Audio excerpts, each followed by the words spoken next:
Dulur kabeh hayu urang belajar serido kana qada Allah, sabar kana balai-balai ti Allah, oge belajar syukur, belajar ridho, sabar oge syukur.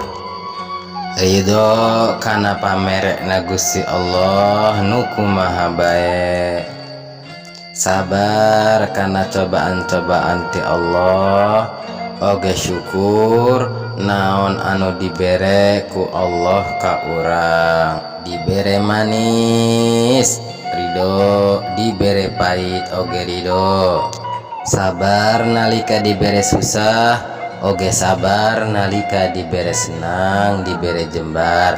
Sabab kajembaran oge kudu disabaran ngagunakeun kana kahadeanana.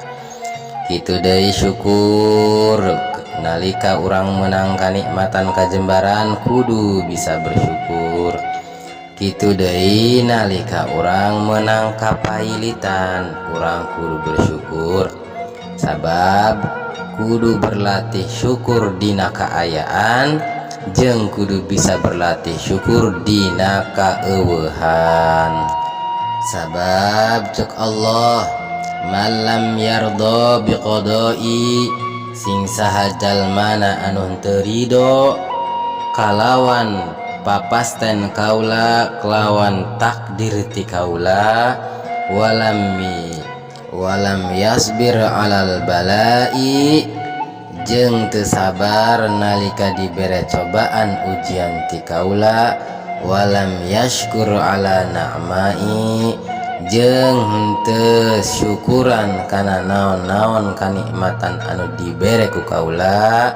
Cek Allah, fal yakhruj an tahtis samai, incah sok gerak keluar ti kolong langit kaula. Cek Allah, waliyatlub robban siwaya, jeung sok geratareangan pangeran ti salian kaula. Cek Allah, ieu bahasa murkana Allah pikeun ka jalma-jalma nu teu ridho kana qada Allah, pikeun jalma nu teu sabar kana balai ti Allah, oge teu daek syukuran ka Allah.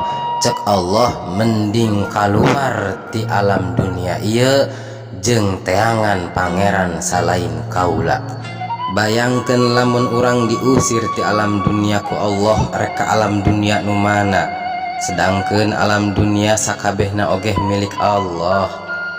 Diusir ti imah masih bisa pindah imah, diusir ti hiji dayeuh masih bisa pindah ka desa nu sejen, diusir ti hiji kabupaten bisa pindah ka kabupaten sejen.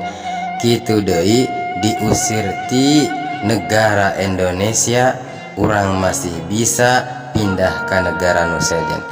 Tapi bila mana Allah geus ngusir urang ti alam anjeuna, ti alam dunia, ereka mana urang pindahna, ereka mana urang neangan pangeran selain Allah.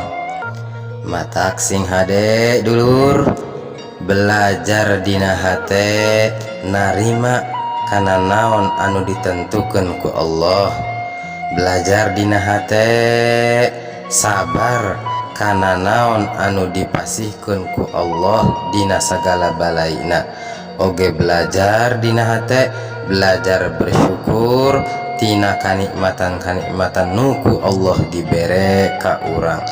Nah di waktu jembar atawa di waktu sempit eta urang kedah berlatih.